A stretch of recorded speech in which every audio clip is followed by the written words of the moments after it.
visually stunning. That's all I could say for this episode. I mean, look at this. Anyways, today we'll be breaking down all the details you missed and manga comparisons in the latest episode of Bleach. I'm your host Kyle, and if I didn't say this before, since we will be covering the events of the last episode and manga chapters, spoilers ahead. This week's episode follows the trend of using 6 manga chapters to cover its runtime, which I'm not complaining about. For episode 4, the manga chapters used would be from 494 to 499, which is roughly about 369 panels and 86 pages. So let's see which have been adapted and which have been left out. Just as predicted, it seems the final panels of chapter 494 were adapted with a few notable changes. Instead of the visuals we saw in the manga for the final 4 panels, we got narration, while an incredible overarching shot of the Soul Society being attacked and surrounded by pillars of flames. This interweaves shots of dead Shinigami bodies littered everywhere. It is then that the anime shows us Akon's reaction, much like the manga did. The anime does something amazingly cheeky. It actually skips manga chapter 495 and starts the episode at 496, which the Quincy enter the Soul Society and split Discount Aizen in 2.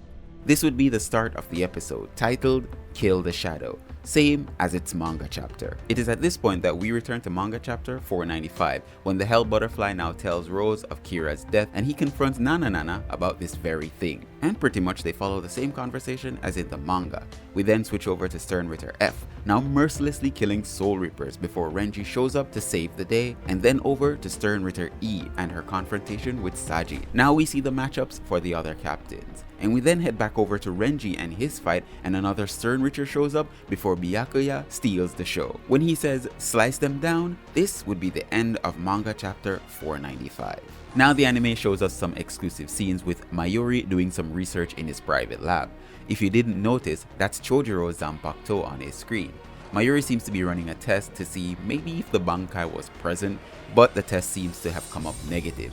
This is where he found out that the Quincy aren't just stealing Bankai. We switch back to Byakuya showing up. This is exactly where manga chapter 496 would start. The anime would follow the manga right up to when Byakuya starts his attack. This would be the same for the other captains in their attacks, as well as these are anime exclusive scenes. Something I noticed, based on Byakuya's speech, before he uses his Bankai, it seems the anime combined his first initial speech, which was missing when he entered the fight, and this speech before he uses his Bankai, which makes the conversation and reasoning behind it more valid and understandable. After that, we're back on track with the manga as the captains use their Bankai and then they get stolen. Backtracking a little bit before we forget it and accidentally skip it, the anime takes point here, showing us a beautiful shot of Byakuya's Bankai in amazing fluid animation.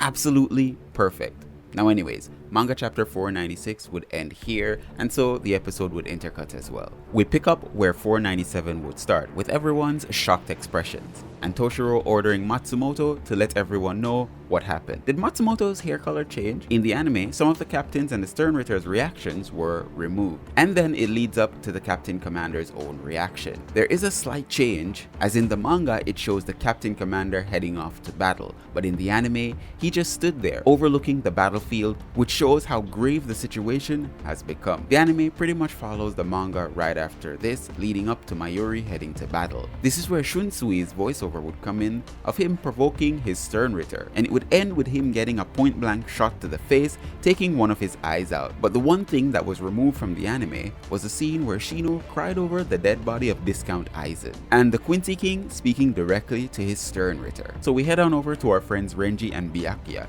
with Renji now getting frustrated, almost using his Bankai. But my dude, calm down. What if your Bankai is stolen, says his captain. And we head over to Akon, finally taking responsibilities for his actions and now contacting Ichigo.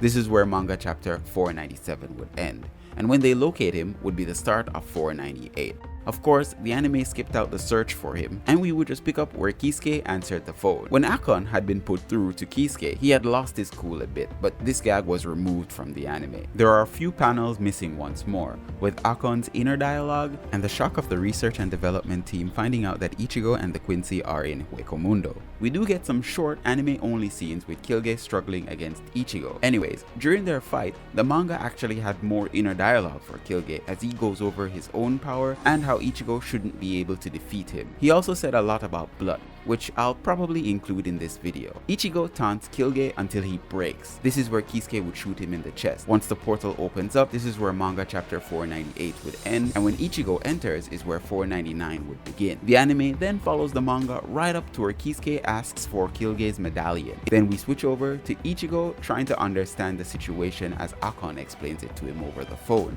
At this point, the manga and the anime would pretty much follow the same path, except for a few unique scenes and shots of Ichigo being trapped in the Garganta, Chad being badly injured, Orihime with Nell, Kisuke, and Kyuge. Pretty much this is where the episode ends. A pretty fun episode, a lot of anime exclusive scenes, extended fights, and removing of cluttered dialogue, which is always good, right? This would be one of the first anime I've ever watched which does pretty well against its manga counterpart. Now I don't want to jump ahead and say, hey, the anime did it better than the manga. We'll have to see that at the end of it all. But so far, the anime is standing its ground. So now comes the fun part. Let's check out some of the numbers. Bleach episode 4 roughly covered about 6 manga chapters. Well, more like 5.1, give or take, each having an average of about 17 pages, adding up to 86 pages in all. Each page having around 65 panels, with all adding up to 369 panels, with 67 of those being unique or not adapted. This means that only 302 panels were adapted, giving us a split of roughly 83.2 to 16.8. Blood explained. Within one of my last videos we talked about blood being a defensive technique for the Quincy. However, I stopped the explanation short of some spoilers, but based off this episode we can actually go a little deeper. Blood has 3 different uses, however I will only be explaining 2 of them as the third would be a spoiler. So the first blood is blood vein, which can be translated into blood vein. This grants a Quincy inhuman defense ability, and it is represented by a faint blue pattern tracing to the veins beneath their skin. This is only visible to the afflicted area that's struck.